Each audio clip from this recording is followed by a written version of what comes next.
kita mulai aja ya materinya. Materinya nggak lama kok.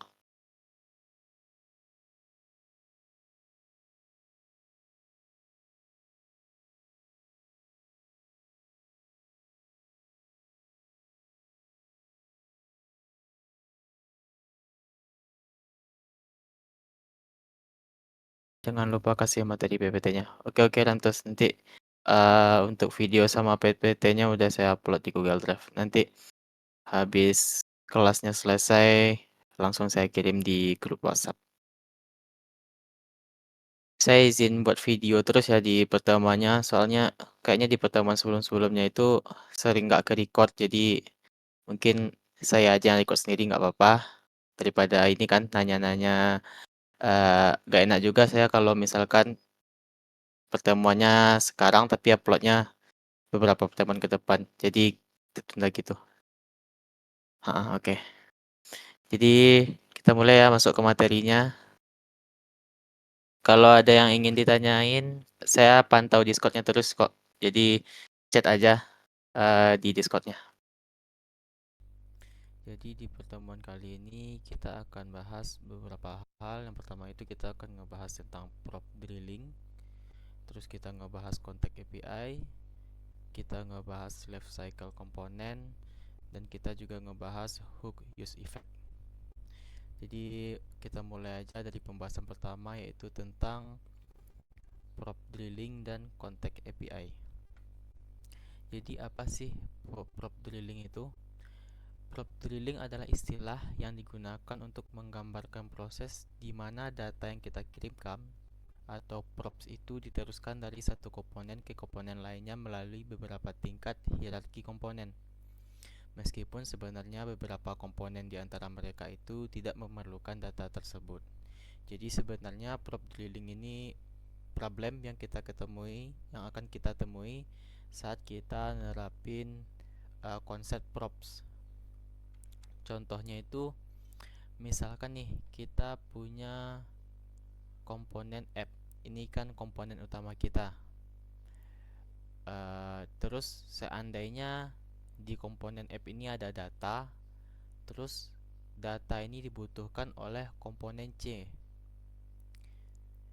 Jika komponen C membutuhkan data dari app tersebut, maka data tersebut harus dikirimkan melalui props, melalui komponen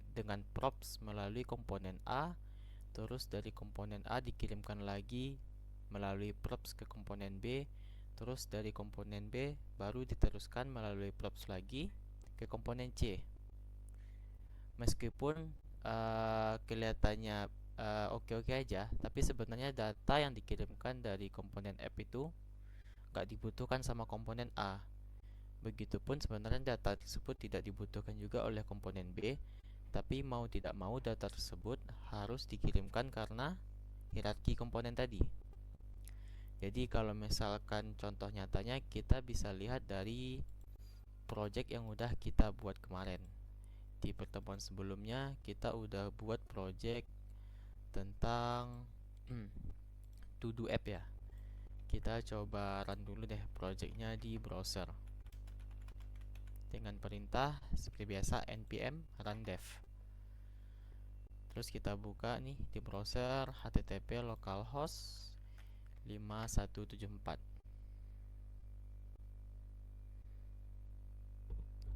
Oke, ini project yang kita bahas atau kita buat di pertemuan sebelumnya kan.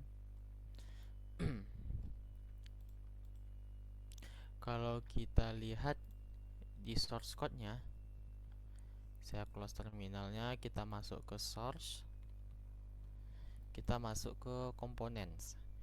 Kita buka dulu nih yang di app.jsx. Ini kan komponen utama kita ya. Semua komponen akan di run atau dijalankan di sini.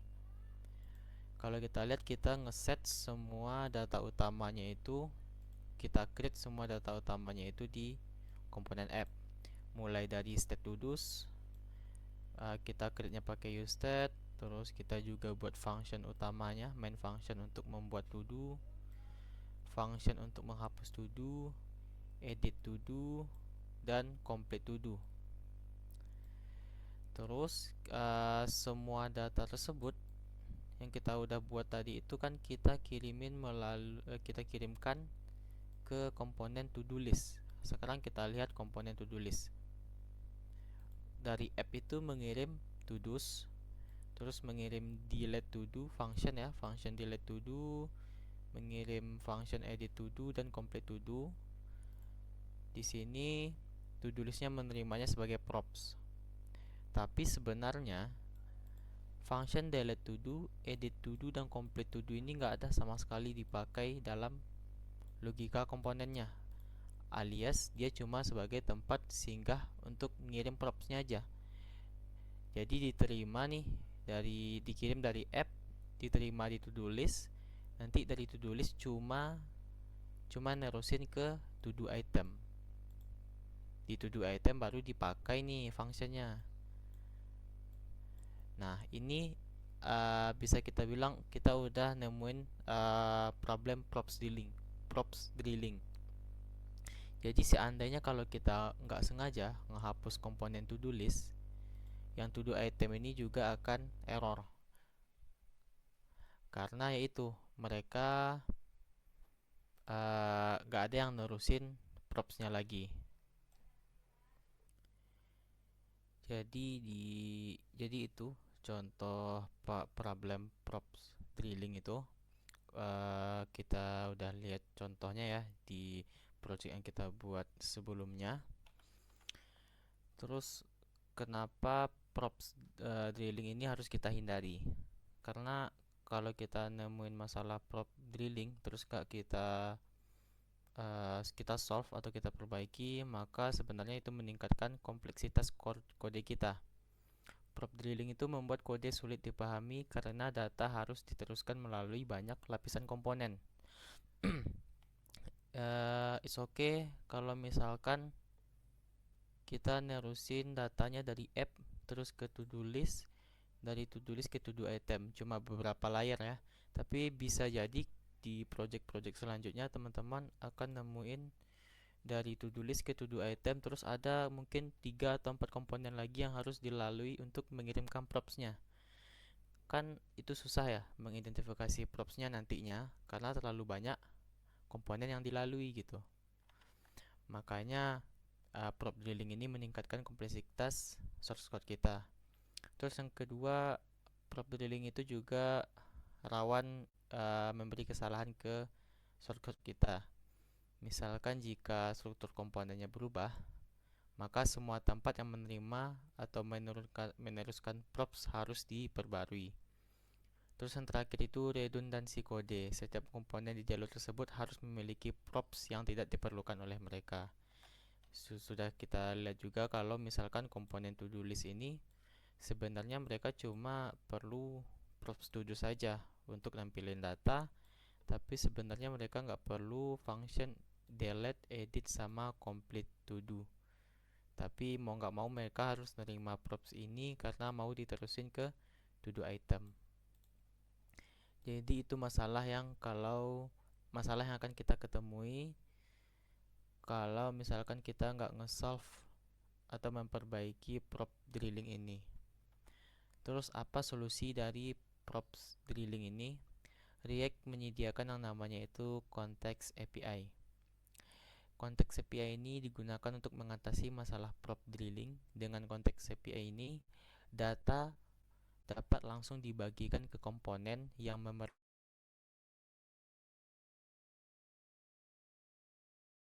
Jadi istilahnya data-data yang diperlukan oleh komponen, misalkan komponen to do item ini kan butuh data delete to do, edit to do, sama complete to do. Dia diteruskan melalui props. Dengan Context API kita bisa ngebuat function add to do ini, terus delete to do, edit to do, dan complete to do ini sifatnya itu global. Jadi dia bisa diakses di komponen mana aja tanpa perlu kita meneruskannya melalui props. Jadi itu fungsi dari Context API. Cara kerja Context API itu yang penting itu kita harus paham dua hal. Yang pertama itu provider. Jadi provider ini adalah komponen yang membuat data tersedia untuk semua komponen anak. Terus ada consumer, yaitu komponen yang menggunakan atau mengakses data yang disediakan oleh provider. Langkah-langkahnya itu sederhana. Yang pertama itu kita tinggal buat konteks menggunakan hook create context. Terus kita buat providernya, terus providernya itu kita bungkus ke komponennya. Terus yang terakhir kita tinggal menggunakan datanya dengan mengakses use context. Gimana kalau misalkan kita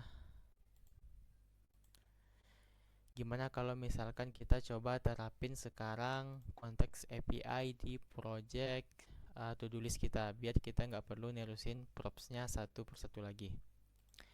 Langkah pertama yang bisa kita lakuin, kita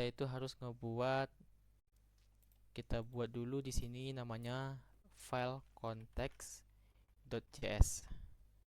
Atau kalau misalkan konteks ini teman-teman punya banyak konteks nih, biasanya konteks itu dipakai kalau umumnya ya, konteks itu dipakai untuk menyimpan data tema. Misalkan apakah usernya itu pakai tema gelap atau tema terang, dark theme atau light theme. Terus konteks juga biasa dipakai untuk menyimpan informasi user yang login dan lain sebagainya. Kalau misalkan konteksnya banyak, berarti teman-teman ngasih nama filenya itu bukan konteks tapi konteks pakai S. Dia bersifat jamak. Kalau misalkan satu ya udah context.js saja. Karena di contoh ini kita cuma punya to do context, makanya saya ngasih namanya context.js. Langkah pertama yang perlu teman-teman buat itu, yang perlu kita lakukan itu ngebuat sebuah variabel. Namanya itu sesuai biasanya ya, orang itu menamai yang kalimat awal itu data apa yang disimpan. Kata pertama itu data apa yang disimpan, terus setelah itu ditambahin konteks. Misalnya kita kan mau menyimpan data to do nih, berarti kita ngasih nama variabelnya itu to do context. Terus buat konteksnya menggunakan function create context. Jadi kita panggil nih, atau kita invoke namanya create context dari React, tinggal di enter, nanti diimport. Terus jangan lupa kasih buka kurung tutupnya. Terus biar konteks ini bisa dipakai di file lain, berarti kita harus nge-exportnya. Seperti biasa kita ekspor variabel to do konteksnya. Jadi langkah pertama kita udah selesai, kita lanjut ke langkah kedua, yaitu ngebuat yang namanya provider. Provider itu kita bisa buat di main app kita, di komponen app.jsx. Jadi kita bungkus semua elemen ini dengan provider. Caranya itu kita tinggal panggil nih. Tadi kan kita udah ekspor to do context. Kita copy, kita paste, terus kita import. Nih nanti otomatis diimport dari file context.js. Terus di sini ada yang namanya property provider. Kita tutup, terus kita pindahin teks penutupnya ke bawah. Sekarang semua elemen kita udah dibungkus sama to do context provider. Selanjutnya apa? Selanjutnya kita nentuin data apa yang bisa diakses secara global. Jadi di to do context.provider ini ada atribut yang namanya itu value. Terus kita tinggal isiin data apa yang mau kita jadiin global. Kalau misalkan kita cuma mengirim satu data, misalkan kita mau to-dos ini bisa diakses di semua komponen, kita bisa aja ngirim to-dos di sini di value-nya. Artinya sekarang semua komponen yang ada di dalam konteks provider ini, berarti yang ini ya, bisa mengakses data to-dos. Tapi di kasus kita kan kita nggak cuma ngirimin satu data, kita ngirimin banyak data, yaitu kita ngirim state, to-dos, kita ngirim function add to-do, kita mengirimkan function delete to-do, edit to-do, sama complete to-do. Jadi kita untuk mengirimkan lebih dari satu data itu kita bisa yang namanya pakai objek. Jadi kita pakai objek, terus kita kirimkan data apa aja. Kita mulai kirimkan data to-dos, terus kita kirimkan data add to-do, terus delete to-do, edit to-do, complete to-do. Oke. Artinya sekarang semua komponen yang ada di dalam to-do contact provider ini bisa mengakses value to-dos, add to-do, delete to-do, edit to-do, complete to-do tanpa menggunakan konsep props. Yang dia nggak peduli sedalam apapun komponennya, selama dia berada di dalam to-do contact provider, dia bisa mengakses value ini. Misalkan di add to do, berarti add to do ini dia bisa mengakses semua value ini. Begitupun di to do list, di komponen to do list, karena dia ada di dalam to do contact provider, berarti dia bisa mengakses value ini juga. Kalau kita lihat di to do list ada to do item. To do item ini secara teknikal itu masih di dalam to do contact provider, ya. To do contact provider, terus ada to do list, di dalam to do list ada to do item. Walaupun begitu, dia tetap bisa mengakses value yang udah kita terusin tadi. Seandainya lagi ada komponen to do item, ya, di dalam ini to do item, terus di dalam ini misalkan ada to do detail, terus di dalam to do detail ini ada lagi to do dan lain sebagainya, to do apa gitu. Semua komponen ini selama dia berada di dalam to do contact provider, dia bisa mengakses value-nya. Jadi gitu ya konsepnya, nggak peduli sedalam apapun, entah 10 komponen di bawah to do contact provider ini, dia tetap bisa mengakses value-nya. Kita udah selesai di step kedua, yaitu membuat provider. Setelah membuat provider, kita tinggal menggunakan data yang udah disediakan tadi dengan hook yang namanya itu use contact. Contohnya gimana? Misalkan di add to do dulu. Jadi add to do ini kan butuh props namanya function add to do. Kita hapus nih, kita hapus function add to do-nya. Terus kita cek websitenya. Misalkan kita tambahin nih, belajar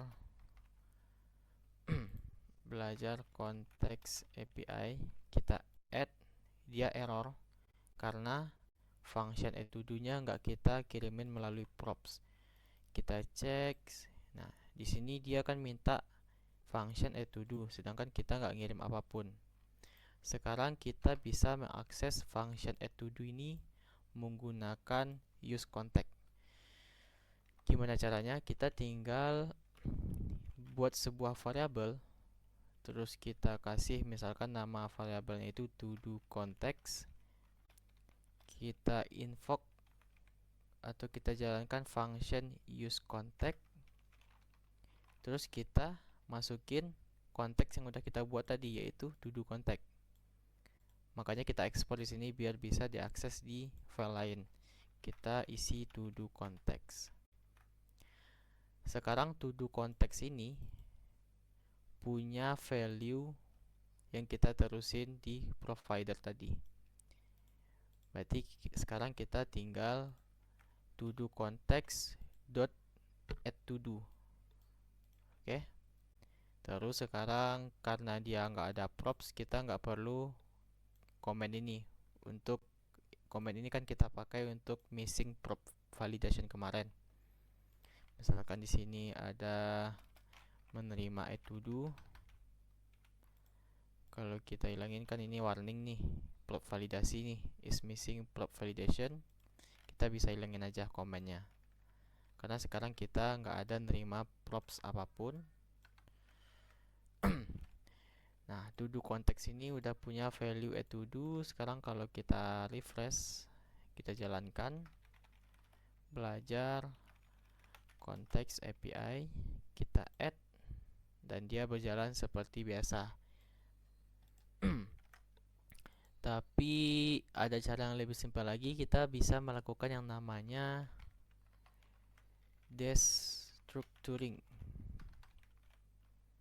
Jadi daripada mengakses variabel to do konteksnya, ya. Jadi kalau setiap kita akses misalkan value to do's, mau nggak mau kita harus ngetikkan to do context dot to do's, to do context dot add to do. Misalkan nih to do context dot delete to do.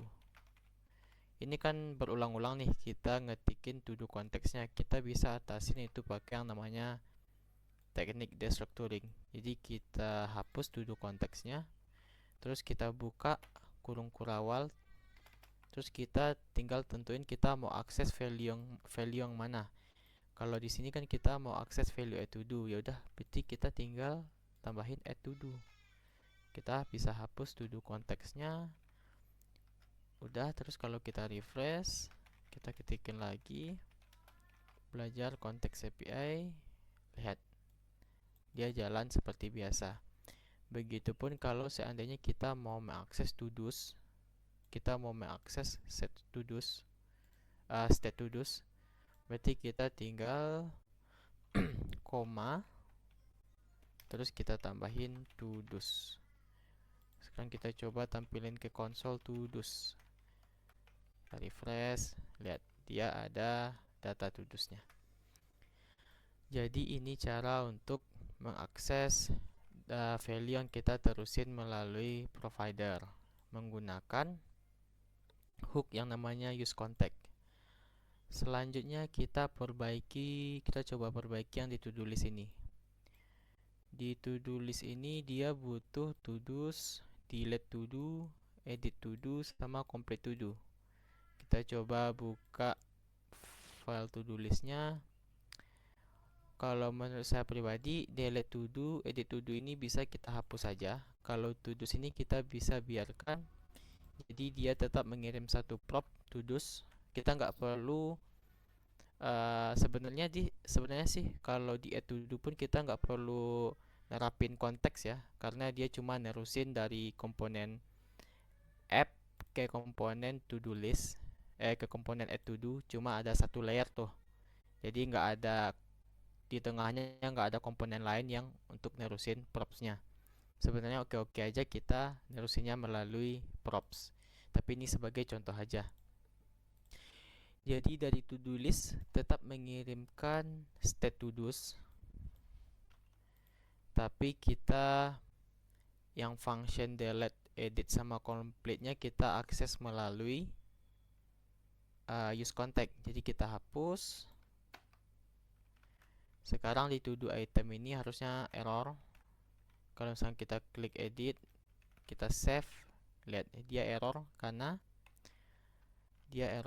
function edit to do nya itu tidak ada. Oke. Berarti sekarang untuk memperbaikinya kita masuk ke file to do item.csx.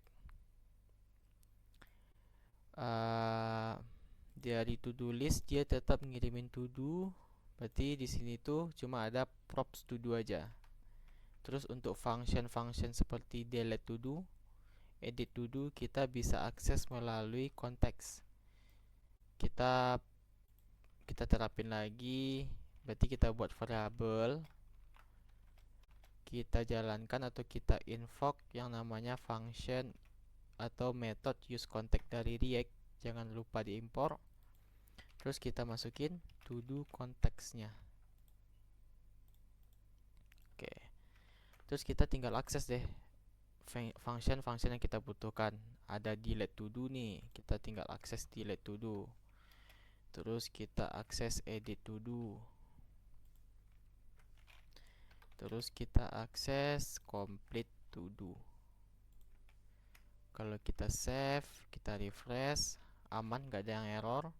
Kalau kita jalankan, lihat dia bisa hilangin complete-nya. Kalau kita edit, misalkan learn Python, save, berhasil juga. Kalau kita delete juga bisa. Artinya aplikasinya berjalan normal. Tapi sekarang kita nggak nerusin function delete to do sama edit to do nya melalui props. Kita pakai yang namanya use context. Oke, jadi itu contoh implementasi dari konteks API. Jadi ada beberapa catatan sih yang mau saya tinggalin, saya mau sampaikan juga kalau props itu nggak jelek teman-teman. Props itu nggak salah. Jadi kita juga nggak bisa nerapin semua data itu dalam bentuk konteks. Kalau misalkan datanya itu memang cuma diteruskan ke satu komponen tanpa ada komponen lain di tengahnya, itu oke-oke aja pakai props. Misalkan di add to do ini, kan dia butuh function add to do. Sebenarnya menurut saya pribadi oke-oke aja. Kita tinggal nambahin props add to do, terus di komponen add to do nya menerima functionnya. Sebenarnya oke-oke aja karena dia cuma melalui satu komponen aja tanpa ada komponen di tengahnya. Jadi yang penting itu teman-teman nggak harus selalu makin konsep konteks API di semua projectnya. Jadi konteks API itu benar-benar dipakai kalau misalkan propsnya itu harus dikirimkan melalui banyak komponen, baru kita terapin yang namanya konteks API. Jadi itu contoh dari implementasi konteks API-nya. Jadi kesimpulannya, masalah atau problem prop drilling ini membuat data itu sulit dikelola pada hierarki komponen yang dalam. Seperti yang sudah kita bahas tadi, untuk mengatasinya kita bisa pakai konteks API. Konteks API ini adalah solusi bawaan dari React itu sendiri untuk berbagi data tanpa prop drilling. Oke. Terus satu lagi, sering terjadi kesalahan di sini. Jangan lupa mengirimkan datanya itu dalam bentuk objek. Kalau misalkan datanya itu lebih dari satu, jadi kalau misalkan saya hapus saja nih kurung awalnya, langsung error karena data yang dikirimkan itu cuma bisa satu. Jadi kirimkan dalam bentuk objek. Jadi selesai sudah untuk pembahasan konteks API kita. Oke, sebelum masuk ke materi selanjutnya, untuk konteks sudah selesai. Apakah ada yang mau ditanyain teman-teman? Karena kan kalau kita lihat ya di React, kalau pas kita belajar React ini kita nggak terlalu banyak bahas teori sebenarnya. Kita lebih banyak praktikum. Dan mungkin tadi agak kedengarannya agak ribet ngebuat konteksnya, tapi teman-teman nggak perlu takut. Misalkan gimana caranya biar hafal, sebenarnya kita nggak harus hafal teman-teman. Yang saya contohin tadi pun itu saya ngambilnya referensinya dari website resminya React. Jadi sebenarnya yang paling penting itu bukan ngehafalin caranya, ngehafalin step by stepnya, tapi yang paling penting itu ngebaca dokumentasi di website resminya. Jadi nanti kalau misalkan teman-teman mau ngebuat konteks, terus lupa nih gimana cara buatnya, tinggal searching di Google how to create contact. Terus nanti juga ikutin step by stepnya. Oke, berarti aman ya untuk konteks, gak ada pertanyaan. Kita lanjut ke materi terakhir nih. Kita ngebahas tentang use effect. Kita lanjut lagi ya. Prop drilling dan context API. Selanjutnya kita mau bahas tentang life cycle dan use effect. Jadi apa sih life cycle ini? Sebenarnya life cycle ini bukan ilmu teknis, dia cuma sebuah konsep. Jadi di dalam React itu setiap komponen itu memiliki life cycle atau siklus hidupnya. Jadi komponen pun dia ada siklus hidupnya. Di React itu ada tiga siklus hidup dari komponen. Yang pertama itu mounting, jadi istilahnya itu mounting. Mounting ini saat komponen pertama kali dibuat dan dimunculkan di layar. Itu namanya proses mounting. Terus ada lagi yang namanya, setelah mounting itu ada proses namanya updating. Saat komponen mengalami perubahan baik karena state ataupun props berubah. Misalkan di project kita tadi saat kita nambahin task baru belajar Python, kan kita add nih, terus dia nambahin tulisan komponen baru di sini. Itu sebenarnya masuk ke dalam proses updating. Terus yang terakhir itu ada yang namanya unmounting. Unmounting saat komponen dihapus dari layar atau hilang dari browser. Terus kenapa kita ngebahas life cycle komponen? Padahal kan ini cuma sebuah konsep teori aja. Karena kita mau belajar yang namanya hook use effect, teman-teman. Jadi use effect ini adalah satu hook di React yang digunakan untuk menjalankan set effect pada sebuah komponen. Apa aja sih yang dimaksud set effect itu? Misalkan mengambil data dari API, menangani event listener, menangani timer atau interval, dan membersihkan resource saat komponen tidak lagi digunakan. Tapi dari 4 contoh set effect ini, palingan yang kita temui itu paling sering mengambil data dari API. Nanti kita coba contohnya, implementasinya. Jadi ini kurang lebih bentuk dari sintaks dasar use effect-nya. Lumayan kompleks ya. Jadi dia ada metode yang namanya use effect. Terus parameter pertama yang diterusin itu callback function. Jadi callback function ini function pertama yang dijalankan setelah komponen dirender. Terus yang kedua itu ada yang namanya clean up function. Clean up function ini yang return ini. Dia mengembalikan function lagi. Function opsional, jadi dia bersifat opsional yang dijalankan sebelum efek berikutnya atau saat komponen dihapus. Terus yang paling penting itu yang harus teman-teman perhatiin, yang terakhir itu ada yang namanya dependency array. Yang terakhir ini, dia dalam bentuk array. Jadi ini itu array opsional yang menentukan kapan efek akan dijalankan ulang. Jadi menentukan kapan efek akan dijalankan ulang itu merujuk ke life cycle komponen tadi. Jadi apakah use effect itu akan dijalankan saat mounting atau saat komponen pertama kali dibuat, atau apakah use effect itu akan dijalankan saat updating, saat komponen mengalami perubahan, atau mungkin use effect itu akan dijalankan saat unmounting, saat komponen dihapus dari layar. Makanya sebelum belajar use effect kita ngebahas dulu life cycle komponen. Jadi tipe penggunaan use effect pertama itu kita nggak ngasih dia dependensi array. Kalau teman-teman lihat kan ini ada array nih di argumen kedua build method use effect-nya. Kalau kita nggak kasih dia dependensi array, artinya callback function ini akan dijalankan setiap kali komponen dirender ulang. Tapi tanpa dependensi array ini saya nggak pernah nemu studi kasusnya. Terus yang kedua itu dengan dependensi array-nya ada tapi kosong. Artinya callback function ini hanya akan dijalankan pertama kali saat komponen pertama kali dimount. Artinya use effect-nya akan dijalankan saat proses mounting. Jadi kita kasih dia array kosong. Terus yang yang terakhir, dengan dependensi array berisi nilai, efek dijalankan ulang hanya jika nilai dalam dependensi array berubah. Jadi kalau kita kasih dia dependensi array di sini, dia akan dijalankan saat life cycle updating. Jadi itu contoh use effect-nya. Jadi use effect itu biasa kalau yang paling sering kita temui contoh implementasinya itu untuk mengambil data dari API. Maka dari itu kita coba ya terapin penggunaan use effect untuk fetching data. Di sini saya udah nyiapin satu project. Jadi tadi sebelum video ini di-record saya udah install project React-nya.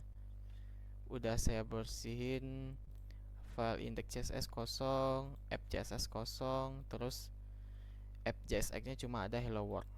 Kita coba jalanin dulu di browser npm run dev.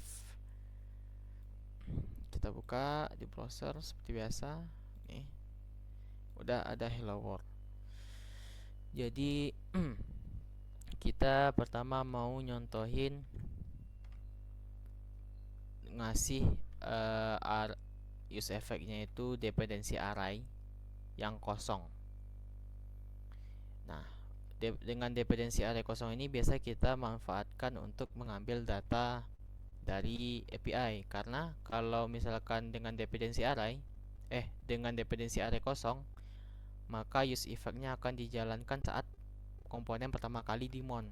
Jadi ini kan timing yang pas tuh untuk mengambil data. Jadi sebelum komponen ini dibuat atau dimunculkan ke layar, kita ambil datanya dulu.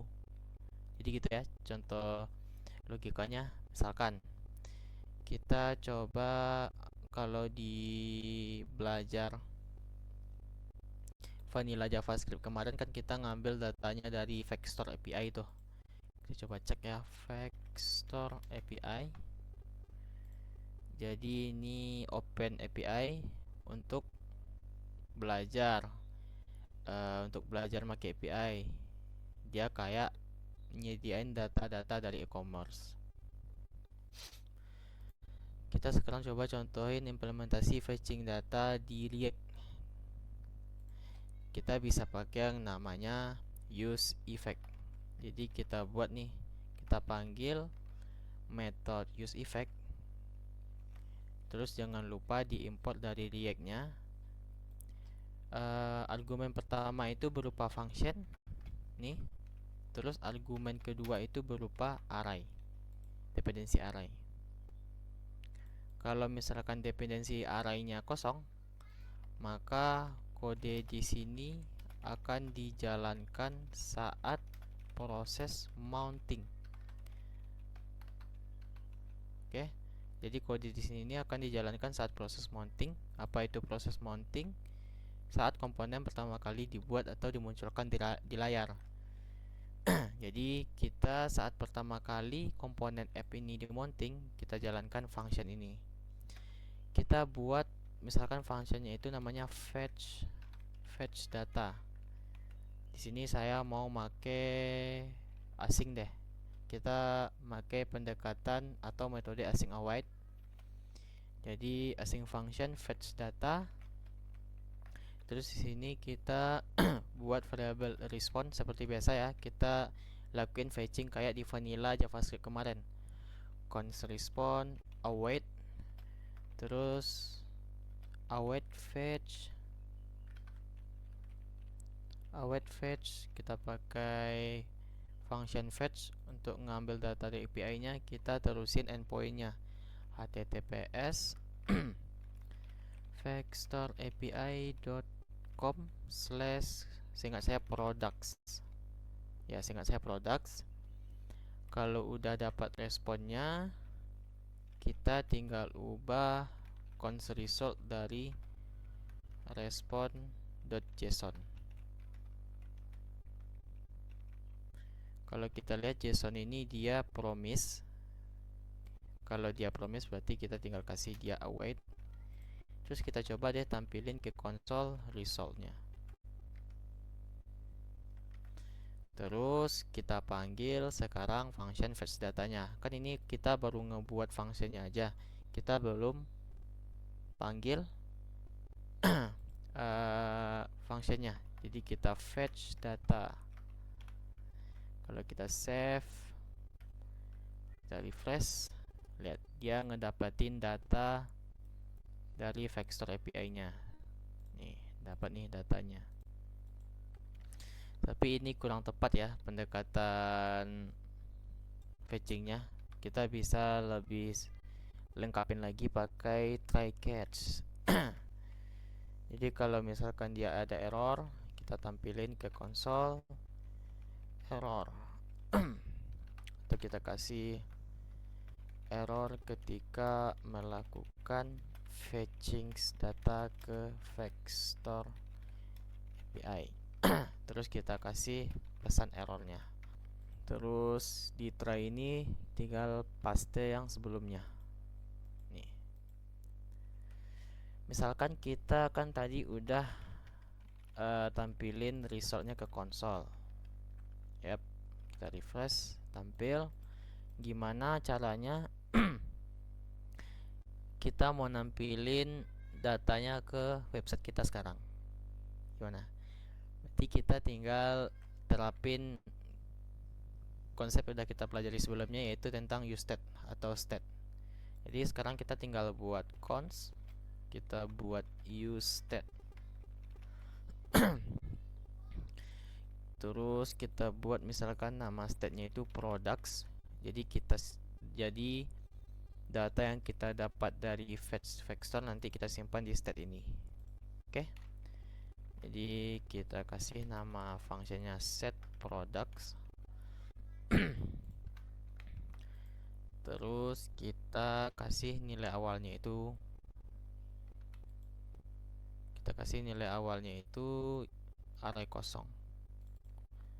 Kayaknya ini kita bisa gabungin deh. Berarti kita lakukan fetching ke vector API, terus kita menerima responnya. Terus kita, kalau misalkan kita dapat responnya kita ubah menjadi variable results. Terus kita tinggal set products ke result. Jadi resultnya kita jadiin nilai ke productsnya. Udah selesai nih. Sekarang kita tinggal nampilin di sini products.map. Terus setiap perulangan akan ada variabel product. Gitu ya. Misalkan aja saya coba kasih H1 apa ya kemarin ininya datanya, product.title deh. Kalau singkat saya product.title. Jangan lupa untuk melakukan list rendering. Jadi kita juga udah bahas ini namanya kemarin, list rendering ya. Untuk list rendering kita kasih dia key. Oke. Key-nya bisa berupa product.id. Tapi kalau seandainya datanya nggak ada ID, kita bisa ngambil di sini index. Kita bisa kasih di sini index. Oke. Tapi karena kita punya data ID-nya, kita pakai ada yang ID-nya. Kita coba save, terus tampil. Oke. Ini data dari API nih, udah sesuai nih. Coba kita buat lebih rapi. Misalkan kita buat dia dalam bentuk list saja, UL, terus kita pindahin unordered listnya. Terus dia mengembalikan, kita buat dalam li, kita kasih key-nya product.id. Terus di dalamnya misalkan ada H2, product.title. Terus di bawahnya ada P, ada harganya ya kemarin ya, ada price. Terus price-nya dalam dolar, kita kasih product.price. Iya kan dalam dolar kalau kita lihat.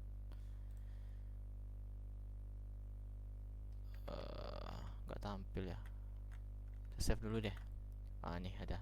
Dia dalam bentuk dolar. Terus yang terakhir kita tampilin gambar. Image source-nya itu product.image seingat saya. Terus alt-nya kita kasih product.title. Save. Oke, gambarnya muncul, tapi terlalu besar. Saya kasih style aja di sini dikit. Saya kasih width maksimal 100. Oke, muncul. Jadi ini cara untuk melakukan fetching di fetching data di React. Kita bisa manfaatin yang namanya use effect.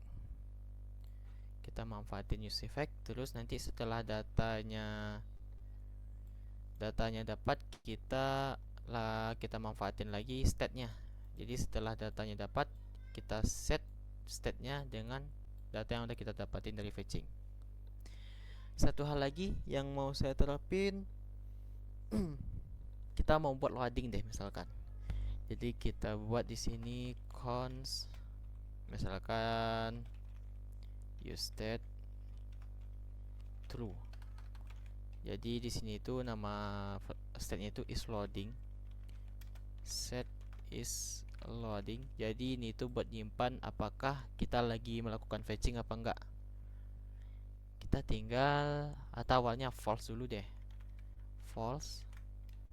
Sebelum kita melakukan fetching, kita ubah set is loadingnya jadi true. Terus yang terakhir finally. Jadi baik fetchingnya itu berhasil ataupun fetchnya itu gagal, kita tetap ubah set is loadingnya jadi false. Oke, sekarang kita bisa melakukan yang namanya, ini kan list rendering. Kita terapin lagi yang kita pelajari sebelumnya, yaitu tentang conditional rendering. Jadi kita cut ini, kita tampilkan UI-nya itu berdasarkan is loading. Jadi jika is loadingnya true, kan is loading itu true jika melakukan fetching data nih. Jadi jika is loadingnya itu true, maka tampilkan sesuatu di sini. Jika dia false, maka tampilkan sesuatu di sini. Jadi kalau misalkan is loadingnya itu true, berarti dia melakukan fetching. Kita kasih dia paragraf loading data atau sedang melakukan fetching data ke Vector API, misalkan aja. Tapi kalau misalkan is loadingnya itu false, maka kalau misalkan is loadingnya itu false, berarti kan dia udah selesai nih melakukan fetching data. Maka ya udah kita tampilkan datanya. Gitu. Apa nih? Oh iya. Kita hapus komennya. Oke. Kita lihat, kita refresh, lihat ada beberapa sekian detik ada loadingnya ya. Coba kita pelanin deh, slow 4G. Kita refresh, lihat sedang masih cepat ya. Kita ubah ke 3G nih jaringannya. Kita refresh. Nanti dia melakukan loading nih, sedang melakukan fetching data. Kalau setelah fetchingnya selesai, artinya kan kita fetchingnya udah selesai tuh. Set is loadingnya di set jadi false, maka dia nampilin datanya. Udah keren ya websitenya, ada indikator loadingnya. Jadi user itu tahu website ini nggak ngapa-ngapain karena memang melakukan fetching, bukan karena nge-freeze ataupun error. Jadi itu contoh implementasi dari use effect kalau dependensi array-nya kosong. Artinya kalau dependensi array itu kosong, dia akan dijalankan saat proses mounting. Implementasi terakhir nih yang mau saya coba, kalau misalkan use effect-nya itu punya dependensi berupa sebuah data atau state yang ada di dependensinya. Jadi kalau misalkan use effect-nya itu punya isi array-nya, dia akan dijalankan saat updating. Oke, misalkan saya izin hapus ya use effect-nya. Saya hapus, state-nya juga saya hapus. Terus conditional rendering-nya dihapus juga. Sekarang dia kosong lagi kayak biasa. Misalkan saya coba buat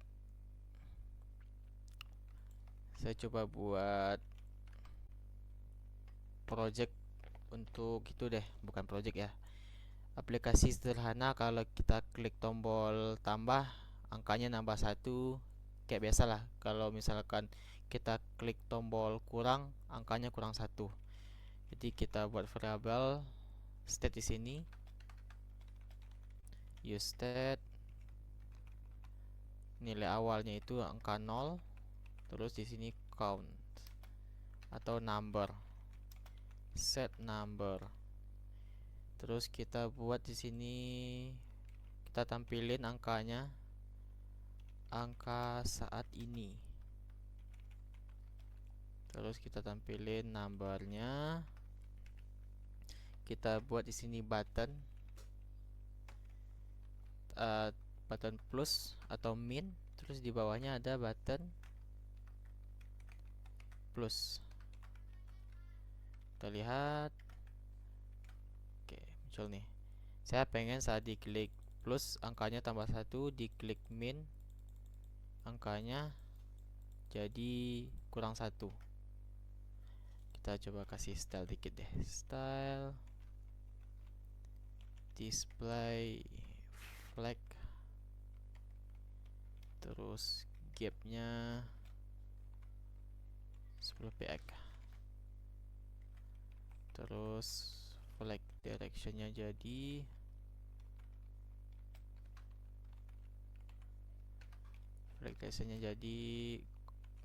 kolom. Kayak gini aja. Jadi malah ini ya tombolnya. Oh, ini kolom. Terus kita bungkus lagi pakai div. Ini class name. Kok class name? Style. Kita copy aja ini. Ini kita hilangin gapnya. Kita hilangin row-nya. Oke, udah rapi ya. Cuma buat nambahin gap ini aja. Kita pengen saat dia diklik angkanya tambah 1, berarti kita buat ini function on click, event on click, handle click increment. Kita buat functionnya handle click increment, berarti ketika diklik set numbernya jadi number plus 1. Terus yang di bawahnya pas event on click, handle click decrement. Kita buat fungsinya lagi, set number jadi number min 1. Kita save, kita coba jalanin. Oke, nambah. Kalau kita min, oke. Oh, kebalik ya. Ini kebalik ini ke fungsinya. Ini untuk tambah, ini untuk kurang. Kalau tambah ini sampai min. Oke, udah pas. Kalau misalkan nih kita buat use effect, kita mau use effect ini dijalankan saat state number itu berubah nilainya. Misalkan kita tampilkan ke konsol, state number saat ini bernilai, terus kita tampilin numbernya. Kita coba lihat, kita masuk ke konsol, refresh, lihat state number ini saat ini bernilai 0, jadi dia akan dijalankan saat pertama kali di render. Terus saat kita klik tambah, fungsinya akan dijalankan kembali. Jadi saat kita kan ini saat ini kan variabelnya 1 nih nilainya. Kalau kita klik tuh dia berubah jadi 2. Saat berubah jadi 2 kan use effect ini akan dijalankan kembali karena nilai numbernya berubah. Jadi saat nilai number ini berubah, dia akan menjalankan yang di dalam ini. Kalau kita jalanin terus, lihat dia akan selalu nampilin. Jadi selama state-nya berubah, state dependency array-nya berubah, dia akan selalu menjalankan efeknya. Contoh implementasi hal kayak gini tuh di project apa ya? Misalkan yang paling sering itu kita bisa temui logika kayak gini tuh di aplikasi kasir, teman-teman. Kan di aplikasi kasir itu ada total tuh.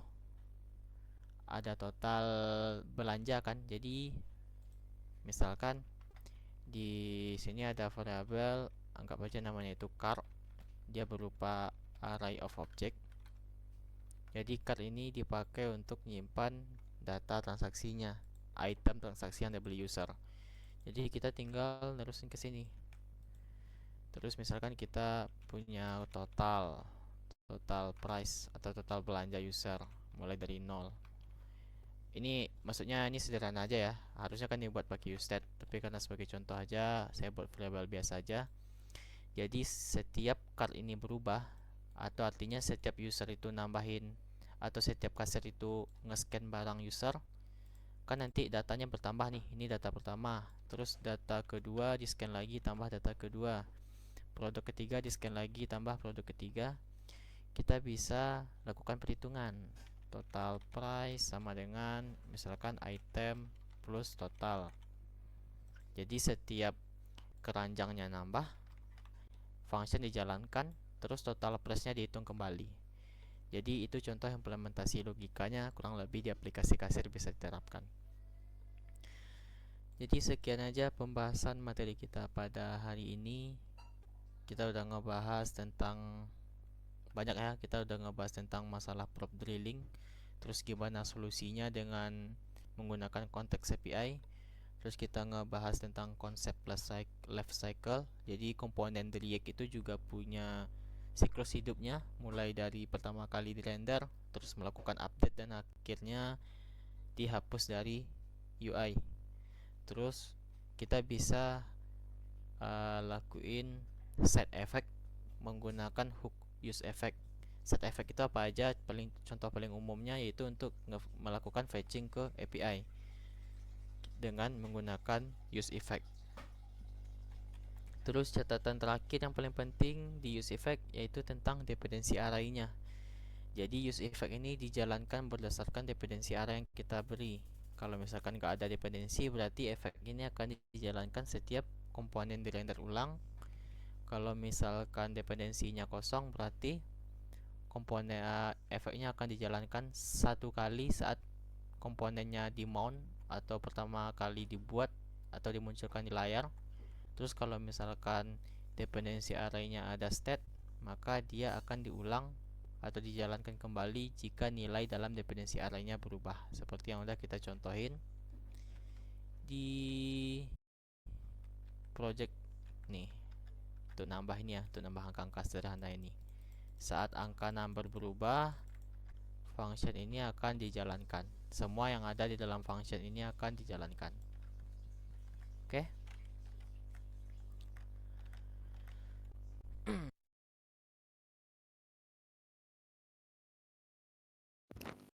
Oke. Jadi itu aja sih pembahasan materi kita pada hari ini. Kita udah ngebahas tentang konteks sama use effect. Jadi kalau misalkan kan nanti ada teman-teman buat project tuh.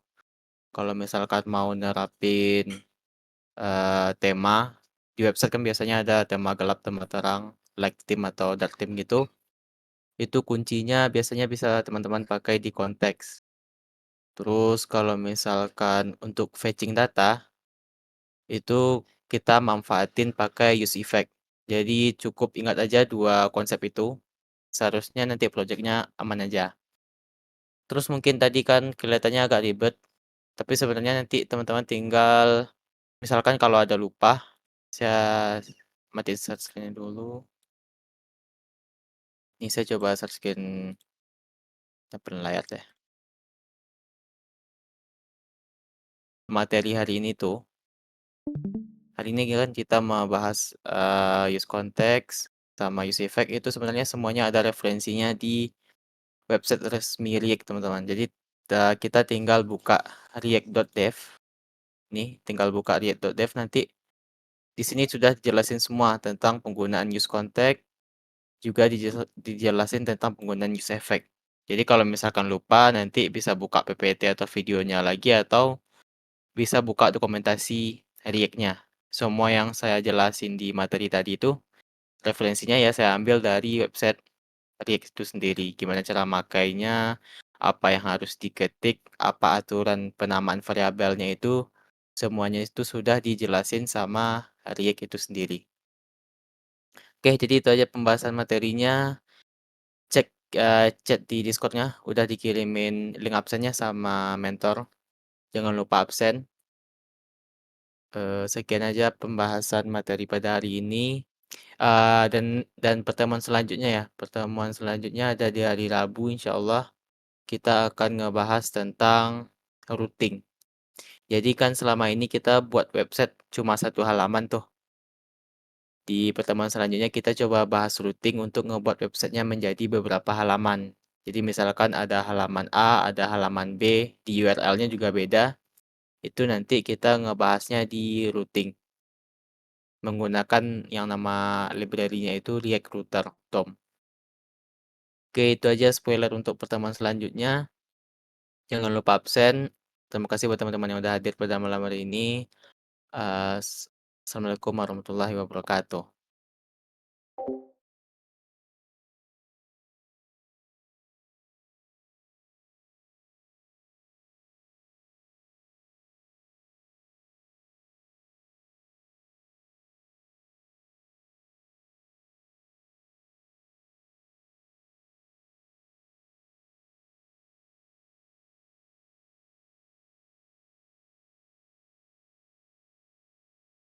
Materinya nanti saya kirim di WA grup ya. Oke.